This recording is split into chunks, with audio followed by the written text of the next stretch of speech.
Hey guys, welcome to the Liberal Hive Mind, a channel solely focused on exposing the abundant hypocrisy of the left. You know, they always underestimate Donald Trump and his team. They always make the exact same mistake. They seem to think that Trump just acts on a whim, as if he doesn't think or ever strategize, but the opposite is almost always true. It's almost as if they fall for their own definition. You know, they've defined Donald Trump in that sense. He's emotional and crass and just acts on a whim. But almost every single time it appears that way, Trump is actually simply executing the plan. And of course, I think that's true for a lot of the actions that he's taken recently. They seem to forget that Donald Trump is not just one man. He's one individual, of course, but he's surrounded by all kinds of consultants, and of course a large group of legal consultants and experts. And so the simple fact is, generally, he knows what he's doing. And in a lot of these cases, he's done his homework in advance, and he's likely already come to the conclusion with his legal representatives that he has the authority to take the steps that he does. And on this issue of auditing the government, the so-called constitutional crisis that leftists are continuously crying about, I think the Trump administration knew they had the authority to do this since day one. I think that's why Pam Bondi was essentially laughing when that clown activist judge acted in the way that he did. No, I have never heard of such a thing in my life. But you know, it's not unexpected. Like usual, I think the Trump team is 5 steps ahead, and I think a lot of this stuff is literally just meant to bait the left into their complete delusional hysterics, and it seems as though that's now confirmed as the courts are doing exactly as we expected. Like I said, let the legal process play out. Trump and Elon Musk are getting massive W's in the court system, and this comes, less than a week after leftoids were doing a victory lap as if Donald Trump was in some legal trouble getting blocked. It's already turning around. Leftoids have pie on their face again. Let me show you guys exactly what's going on. We got some stuff to get into, so let's roll the tape. Okay, so obviously I'm no legal expert. You know, I gave my take on this issue, but for the most part I said, take what I'm saying with a grain of salt. This is just what I've found based on my research. Let's wait for the legal process to play out. Let's wait for top constitutional scholars to chime in on the issue. And well, today, I guess we get both of those things. We've now got constitutional scholar Jonathan Turley, who seemingly is almost always right about these constitutional issues, chiming in and breaking down what happened. And he's basically confirming exactly what we all suspected. Take a look. This government's going to shrink. This president was elected to reduce the size of government. He's allowed to do that. These employees want this deal. Their own unions are opposing something they want, but it's not a scam. The government is bound by this deal. He is allowed to have Musk working through the White House.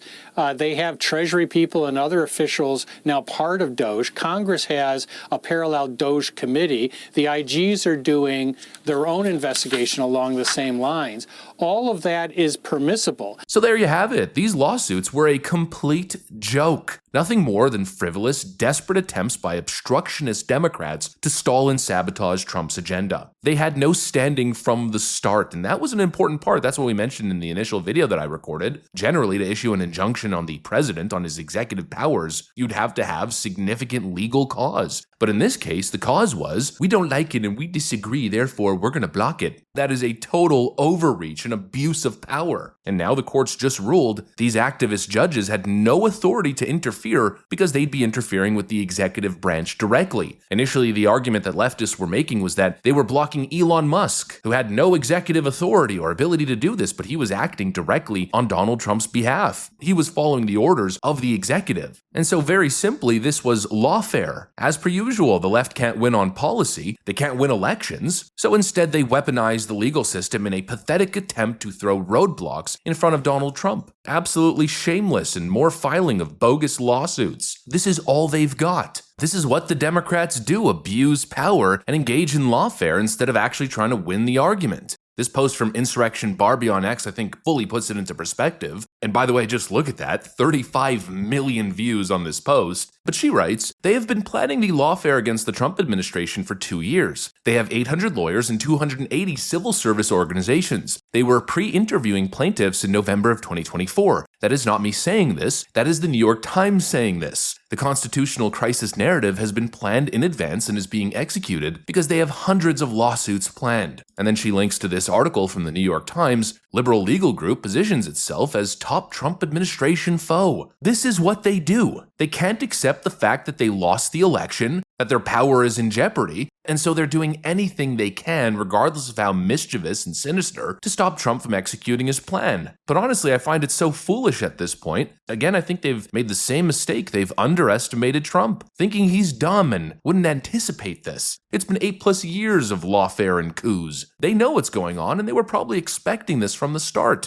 Trump knows that he's well within his authority to do what he's doing, and now the courts are siding with him, and he's now in the perfect primed position to take advantage politically. By doing stuff like this, posting one of the most base things I think I've ever seen. He posted this badass photo and then wrote, "He who serves his country does not violate any law." Now, I'm pretty sure he just made that up, but it sounds pretty good to me, and the message is clear here. I know the message the left is getting is, "Ooh, fascism," which is probably yet again another genius bait from Donald Trump and the Trump team, but the message is clear. He is cleaning house, and what he is doing is completely legal. And that's exactly what Jonathan Turley and the courts are pointing out. These layoffs and firings are completely justified and 100% constitutional. Trump is the president, the sole executive authority in the country. He can fire basically whoever he wants, just like he fired James Comey. And every president before him had that exact same power, but now that Trump is actually using the power to clean out the rot, all of a sudden it's not justified. And the leftoids, again not adapting their strategy from 2016, are looking like complete lunatics. I mean, take Elizabeth Warren and Rachel Maddow, for instance. They're acting like Trump is gutting the entire healthcare system, when what he's really doing is just firing bureaucratic dead weight. And a lot of these people that are getting let go, well, it's happening during their probationary period. It's nothing new, It's like every other job in America. Anybody who has a real job in the private sector understands how this works. If you're incompetent, if you're not performing, if you're just a leech off the system, well then guess what? You get fired. That's how actual jobs function. But the left, in this big government view, they're so entitled. They think these jobs are like lifetime appointments, like a birthright. Look, I think Republicans feel very confident, by and large, fighting on this. I think they believe, rightly so, that government jobs are not lifetime contracts. Everyone in the private sector outside of government understands what layoffs are. They understand what buyouts are, and everyone's been affected by it or knows someone who has. So the idea that this is foreign to people, it might be unfortunate, but it's a fact of life. And I think, if Democrats want to be the party defending, by Republican standards, bureaucrats and foreign aid, we'll have that fight. I'll have it every day. But the bottom line is very simple. A lot of these corrupt, wasteful funds that Doge is identifying, well, they're propping up a lot of these useless jobs that are now being cut. In other words, if you find wasteful spending and you cut the money, well, the money's not there anymore. And so therefore, intrinsically, the jobs no longer exist. It's over. Conversation over. The left's been going on and on over the last couple of weeks about this constitutional crisis. But it really seems as though the courts are going to be siding with the Trump administration. He has the executive authority. Elon Musk has the authority to access data on behalf of the chief executive of the United States. And pretty much the conversation ends there, or at least it should, barring any unforeseen curveballs. But anyways, that's pretty much it. Hopefully you enjoyed the video. If you did, make sure to leave a like and possibly subscribe. Thanks for watching, and I'll see you on the next one.